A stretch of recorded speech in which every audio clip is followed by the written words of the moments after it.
This is from September of this year. So not too long ago, on September 8th, Phoenix experienced the wettest day in our recorded history. 5.6 inches of rain at the airport at Phoenix. The previous 24-hour record was half that. So not only was it a record storm, but it was a record storm by a factor of 2.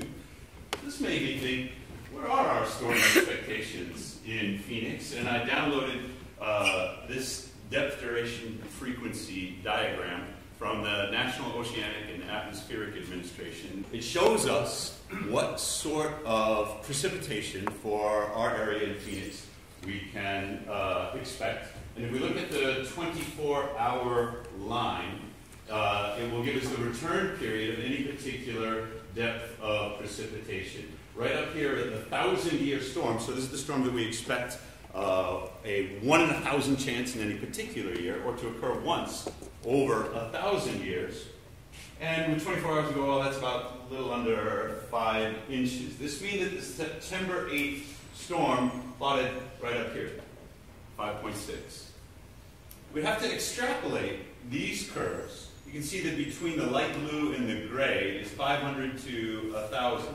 So you say, well, if we go another 500 years, approximately what return period would that unusual, no, extraordinary, practically impossible storm be? I ask my students about this kind of thing. I say, when we're building hydrologic structures, how much confidence should we have in our designs that these structures will be sized for the expected precipitation? And typically the students say that it's not a structure like a building. We can accept a lower level of confidence. They usually tell me about 95%. Over the lifetime of the structure, they'd like to feel 95% confident that the loads on the structure, the precipitation loads, will not exceed the design capacity of the structure. So we say, okay, how long should hydrologic structures be expected to last? We usually put in about 100 years, and this gives us an equation. What return period, which one of these colored rainbow lines should we design for in order to achieve this 95% confidence level? And the answer is about the 2,000-year storm. The point is, there's no way we can design for the 2,000-year storm. But if you believe these density, duration, frequency curves, that's about what we got on September 8th. We can't do it. Either we believe that we've experienced an event so unusual that it is nigh impossible to design for, and we should not expect it to happen again. Or there's some other possibility. In this case, more data is not going to resolve the critical question. If we believe this is a one-off, that we won't experience again with anything more than a 1 in 2,000 chance, then that would cause us to respond in a certain way. If we believe something else, it might cause us to think something else. This is the forecast 9 days later. This is Phoenix here. And Phoenix, in this storm, looks like it's only going to get about 1 inch of rain. But look at what's happening in Tucson. They're expecting 3 to 5 inches. In other words, the weather pattern that set Phoenix up for the first storm persisted for another 10 days. An even more powerful hurricane came up through the eastern edge of the Pacific Ocean, crossed Baja California, and the residual of this hurricane dumped another 5 inches of rain on southern Arizona. Do you believe these depth, duration, frequency diagrams? And this isn't an expert belief anymore. We don't need to do the statistics. What I'm really asking is, if you're a policymaker or a citizen or a stakeholder or just a design engineer working for the Arizona Department of Transportation, do you believe Noah's diagrams? Because at some point you have to say, maybe the probability distribution has shifted. Turns out that the probability distribution has shifted. At the top here, this is the number of disasters occurring yearly graph. It ends in 2011. It's gotten worse. In red are the geophysical events, earthquakes, tsunamis, meteorological events, storms, hydrological events, which include floods, and climatological, extreme temperature, drought, forest fire. So we add all these up and we see a pattern from the early 80s to where we are now of increasing frequency of disasters. We also see that the financial losses associated with those disasters are moving up. And we'd expect that if the top graph is moving up, so would the bottom. But there's two components of the bottom. The first is the stress that's placed upon our infrastructure systems, and the second is where we build those systems, that we're increasingly putting them in harm's way. Meanwhile, while it's pouring in Arizona, this is what's going on in California. This is a drought map of the state of California. And at the time this map was made, some 60% of the map is in extreme drought. Because it's just not raining in California this year. Despite the fact that it's not raining, don't think you can't have a flood. This is the UCLA, University of California, Los Angeles campus, end of July. And they experienced an extraordinarily damaging flood without a drop of rain. What happened? A 30-inch water main underneath this road broke. You can't just shut off a 30-inch water main like it's a garden hose. You have to do it slowly. It took them 24 hours to shut down the main. In the meantime, millions of gallons of water are pouring out of the main, create this sinkhole in the road, flood the basketball court, which is kind of a big deal at UCLA, and a bunch of parking garages. Millions of dollars worth of damage. They haven't tallied it up yet. The pipe, 91 years old. We can now ask ourselves, well, what's the return period on expected floods in Los Angeles? Evidently, it's about 2 months. Because this is Hollywood, California, another water main break. Keeping in mind, this is the worst drought in recorded California history. That on this day, July 30th, they put in draconian water conservation measures. No car washing, no lawn watering, fines of $800 a pop if people were to violate these water conservation measures, and they lost millions of gallons because of the aging infrastructure having it. 2 months later, 1 month after that, again. And so people in California are saying, why is our infrastructure failing us? Why can't you civil engineers get these pipes to work? And the civil engineers have looked at it and they said, you know what? It's cheaper to pay the damages for the flood than it is to repair the pipes. They have a plan. They reassured the public. They have a plan to upgrade the water distribution system in Los Angeles and Hollywood. Over the next 300 years, they said, we're going to have the whole system fixed up. What? This is Toronto, 2005. I used this in my undergraduate class. So the Black Creek runs under Finch Ave, and it drains a significant section within the city of Toronto. And you can see this large pipe is intended to carry the water underneath Finch Ave. So when I put this up in my class, I always ask them, and this takes a little while, what do you see? Big hole. Yeah. The hole was made by the scouring of the water. It rained so much, they got 8 inches of rain in about a day and a half. The rain overtopped the highway because it was too much volume to be carried by the pipe. Now, if you're a civil engineer, you know that water and roadways, they don't mix. So once the rain overtopped the highway, we began scouring out the subbase material.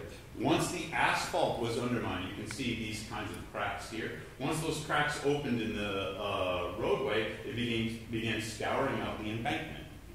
Now, the highway has no protection from the erosive force of the water. So we have these high voltage electric power, and we certainly have telephone and communications, fiber optics here. We also have natural gas, and we have sewer. The sewer line ruptured, and it spilled millions of gallons of untreated sewage into Finch Creek. So what this picture tells us is that we have one infrastructure problem. We have a culvert that's been overwhelmed with the volume of flow. But that infrastructure problem is connected to other infrastructure problems. There's the transportation problem. Of course, Finch has to be shut down. And now we have to shut down the sewer treatment. We have to shut down the water treatment. We have to shut down natural gas. We have to shut down communications. And we've put electricity at risk. Because why? Because we couldn't put a big enough pipe under Finch Ave? Typically, the response that the civil engineers have to a crisis like this is to make a bigger pipe. That was exactly the recommendations of the American Society of Civil Engineers in response to Hurricane Katrina. They said what we really needed was bigger, stronger levees. We should have reinforced them, we should have built them higher, we should have made them bigger, we should have armored the system so that it could withstand a greater storm. But remember the calculations that I showed to you before. A 2,000-year storm, it's not just uneconomical, it's a practical impossibility. We now have to live with the fact that our infrastructure will fail us. Keep that in mind. Because this came out of the White House, February 12, 2013. My friends in the Army Corps of Engineers are very concerned about this. They have been ordered by their president to make the nation's infrastructure more resilient. Resilience is a new word that's appeared now in our conversations about engineering and management of infrastructure. And so I went into the literature. Sorry, this is Google Ngram. And if you're not familiar with Google Ngram, it's a wonderful tool because it will tell you the frequency with which a word is used in the printed English language. And this is the frequency with which resilience has been used. Back in 1800, it hardly ever appeared. Then increasing, but mostly in the context of materials engineering. Levels out after World War II, so through the 50s and 60s, resilience hasn't really caught on. And then in the late 60s, it was adopted by ecologists as kind of this systems view. It was taken out of the realm of materials engineering and used now as a principle of ecology, and that new usage resulted in this explosion of the term resilience in the scientific literature. Over on the left here, we see an increase from 93, peaking until about 2010, 2011. I haven't updated it recently. This is the use of the word resilience in ecology, environmental science, and biology. Over here, we have engineering, physics, and mathematics. And you can see that resilience is used more frequently in papers that belong to these sciences than to these. So resilience now, the conversation in science has been dominated by ecology, and the word has been not removed, but borrowed from ecology and placed back into the engineering discussion. And I pulled some quotes. This is from the recommendations of the U.S. National Research Council, and it's trying to support the presidential directive that says we've got to make our infrastructure more resilient. But what are their recommendations?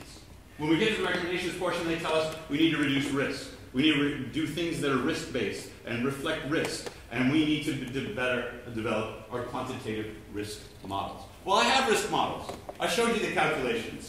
I said, in order to receive this idea of competence, we need to design for this such a storm. The challenge here is we say we want to do resilience, but because we're not equipped, we don't have the analytic tools, we don't have the science to do resilience, we just sort of lapse into what we know how to do, which is risk. And the report from the National Research Council certainly reflected that. So, I want to try and convince you today that the risk paradigm, as useful as it's been, has failed us. This is the Deepwater Horizon. This is the Gulf of Mexico. These are firefighting tugs. The idea is when there's a fire at sea, you call the fire department, and they show up with their hoses to put the fire out. How's that going to work out for you? Of course we're unequipped to deal with a fire like this. The question is, how does this represent a failure of the risk paradigm? I mean, who could have seen something like this coming? The answer is anybody who goes to the library. Because this is the incident of well blowouts in the Gulf of Mexico going from the mid-60s up to the mid-90s. The technology for well drilling has improved in the Gulf of Mexico, there's no doubt. And the safety of well drilling has improved. But the risks that we will tolerate in order to get at more and more oil has also gone up. And so in aggregate, the frequency of well blowouts hasn't changed over decades, despite the technological improvements. They've just moved to deeper and deeper and more challenging waters. We should have known this was going to happen, because it's happened before, over and over again. But once it did happen, remember I was talking about the inevitability of infrastructure failure, the inevitability of the hydrologic structure failure. This is the same exact thing. The inevitability of the oil infrastructure failure. When it did happen, we weren't prepared. So, I want to turn back to Google Ngram. I want to point something out. The risk paradigm, at least in the United States, but I think it's more than the United States, has now come to dominate the way we think about issues like this. It wasn't always the case. Risk can be used in two ways in the English language. Both as a noun, what's the risk, and as a verb, should we risk it? I'm going to risk it. And these two were fairly stable, according to Google Ngram, in their use, up until the 70s. At the same time resilience was a word being adopted by the environmental and ecological scientists, we changed the way that we think of or use the term risk. The noun usage now dominates. This is what I call the objectification of risk. The idea that risk is an objective thing that we can study or that we can quantify, rather than a choice that we make as an individual or as a society. And this dual meaning of the term risk has been a bit lost, at least in engineering and physical sciences. We need to keep that in mind because resilience also has more than one meaning. We often think of it, again, as a noun. And here's my internet dictionary explaining that resilience is just a noun right now in the English language. But here's a figure by David Alexander, who's at University College London, that traces the etymology of the word resilience. And I think the words that we use are really important because it's how we communicate, it's how we create meaning. If we have the same idea about the word and what it means, now we can share knowledge. But the fact is, in these different resilience communities, we're not sharing the knowledge. So this figure traces the use of the word resilience through different communities of science. And then I've superimposed, this is not due to David, I've superimposed in color my view of which disciplines his areas belong to. But here, this disaster risk reduction is a new emerging community that's using the word resilience in a slightly different way. For these communities to be able to talk to one another, they don't need a dictionary definition of resilience because there's so much tacit knowledge, there's so much unstated knowledge that comes with the meaning attached to a word. In order for them to talk together, they need to know more than they actually do. If the natural sciences and engineering are going to work together, then the natural sciences need to know some about what engineering does, and vice versa. So this is what I mean by resilience as a verb. What are the verbs of resilience? And I submit that there are at least 4. I don't know what order they come in. I don't know if you can bounce around, but we know from looking at case studies that these 4 must be present. Sensing, so you understand the state of your world. Anticipation, you can understand possible futures that might come into being. Adaptation, you're ready to change the conditions of your world, at least what's under your influence around you, in response to what you're anticipating. And then, of course, you have to keep learning and bounce around between these 4 processes. Sensing, anticipation, adaptation, and learning. I want to take you through an example. This is 1927. This is the Mississippi River. The flooding in the state of Arizona is chump change compared to the Mississippi River. The Mississippi River drains, I don't know exactly how much, but like half the United States. And when it floods, it's a national catastrophe. And that's exactly what happened in 1927. As a result of this flood, the federal government again empowered itself in ways to respond that states and municipalities could not. They created the Flood Control Act of 1927, and they instructed the Army Corps of Engineers to ensure that this never happens again. This is 1993. Of course the flooding is happening again. In 1927, we can say, well, what kind of infrastructure did we have? And it was pre-industrial. It was extraordinarily modest. By 1993, we invested billions of dollars in levees and dams and bypasses and control structures. So what the heck do we have to put up with this for? Because it turns out that all that hard control is ineffective in the face of the variability of the environment. So 1993, again, a national disaster. This is the 2011 floods. And there was more water in the Mississippi River in 2011 than there was in 1993 or 1927. This was record stream flow.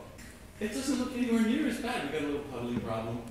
You know, this is not the same location. But we can see how bad the flooding is if we kind of have an understanding, intuitive understanding of church architecture. By the time we get here, we're like, well, that doesn't look so bad. What changed? Was it bigger dikes? Was it better control structures? Was it taller levees? And of course the answer is it wasn't any of those things. It was something that the legislation in 1927 empowered the Army Corps to do that they had never done until 2011. This is the Mississippi River as it flows between Illinois and Missouri.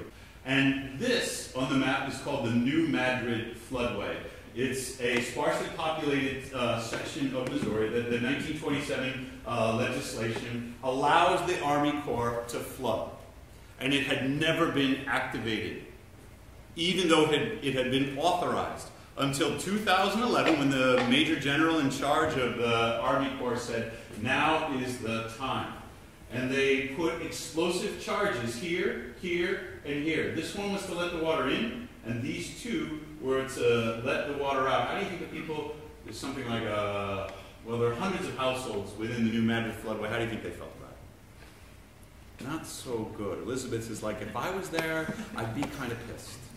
And they were, despite the fact that it's on their deed that says, look, you live in a floodway. And, you know, every once in a while, the Army Corps is going to show up with some dynamite, destroy that upstream levee, and you'd better get out of the way. They evacuated everybody. There were no deaths associated with this flood. They evacuated everybody. They blew up the levees. But there was more water behind the levees than they expected, and there was more damage in the New Madrid floodway than they expected. Roads were wiped out. Farmland was destroyed. There's no doubt that within the New Madrid floodway, there was damage. There were no deaths. And the damage to the built environment, to our towns and our densely populated areas, minimal. So what did the Army Corps do differently? They did the sensing right, they did the anticipation right, and the Corps is pretty good at that. But what they had never done was the adaptation. The Corps built those levees, and they blew them up because they no longer served us in that crisis. So I want to show, what does resilience have to do with sustainability? I don't consider these distinct things. I consider resilience one strategy, one approach to achieving sustainability. There are others. When I talk to people in the Department of Homeland Security, they equate sustainability with longevity. They equate it with preservation of the status quo. And so to them, it's no surprise that sustainability presents as a security issue. When I talk to engineers, they equate sustainability with reliability.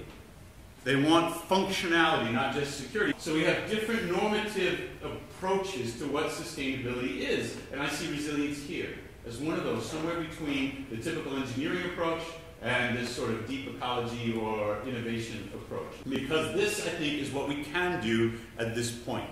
I want to differentiate between the risk paradigm that dominates our thinking in engineering right now and the resilience paradigm. I want people to understand that these are two distinct and complementary approaches. In order to understand the distinction, we need to move our mindset from fail-safe, that is, it will never fail. We have redundancy. We have backup systems. We have super armoring, hardening. We can take anything. That's the fail-safe mentality, and it's pervasive in engineering even now. We need to move to the safe fail.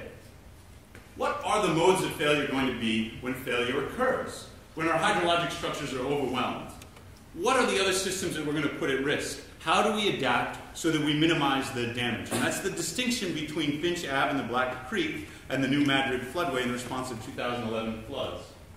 We need to move from reduction, where we eliminate the confounding factors, we draw the boundaries narrowly, we create independent to dependent variables within those boundaries that allow us to create reliable statements about the truth of their relationships. This is the reductionist scientific method, and it served us well. But now we must admit incompleteness. We don't have sufficient understanding of precipitation expectations to draw those depth, duration, frequency diagrams with the confidence that NOAA has drawn them. We need to admit that we don't know everything we wish we did know. We need to move from definition to a place where we're comfortable with ambiguity, and this frightens a lot of people. This ambiguity is not something that my students are comfortable with. It's not something the Army Corps is comfortable with. It's not something that my colleagues in engineering are comfortable with. What they like is to pin it down and understand what they're talking about. In order to do resilience, we need to get comfortable over here. We need to move from specification to emergence. Engineers specify. We use this word because we create specifications and we build in accordance with the spec book. But resilience is a property that emerges from complex systems. It's surprising. All we can do is set the boundary and initial conditions, kind of put some influences on the system, and then hope that these properties show up. No, we need to specify in order to get sophisticated infrastructure projects built. But typically what we do after it's built, it's all specified, is we like, Thank God that's over. And we walk away. We have to wait. We have to stay there long enough for the properties that we didn't specify to emerge from the system. We have to be comfortable with that and ready to adapt. We need to go from reliability to recovery. It's going to fail. What happens when it does fail and how we bring it online as quickly as we can? We need to go from centralized to distributed. The industrial model of the economy is let's capture economies of scale and division of labor. Let's centralize it in one location and control it because that makes it cheaper. We need to move to a post-industrial phase where that kind of control is distributed and people work autonomously. And we need to move from probabilistic to possibilistic. I'm not sure if I made this word up. But it conveys meaning. Probabilistic is the calculations that I did, the hydrologic calculations saying, well, what's the probability of exceeding it? Great. Possibilistic says, I don't know what the probability is. I can't calculate the risk, but I can imagine the possibility. And we have to be ready for possibilities that we can imagine, even though they're highly unlikely. Before September 8th, 2014, nobody thought that they would experience in their lifetime 5.6 inches of rain in Phoenix, Arizona. We can imagine. We've experienced it, and so we know what it's like. Now, you might run your cost-benefit analysis out just like the LA Water District, and you say, no, it's not economical. What we should really do is just keep fixing the breaks as they happen and pay the damages because that's cheaper. We have a 300-year plan of upgrading the infrastructure. The whole thing sounds ridiculous, but it comes exactly out of the risk analytic framework that says let's optimize the net present cost of our water distribution system. If you cannot imagine serious water main breaks happening every month and then every week in the city of Los Angeles, we don't even respond.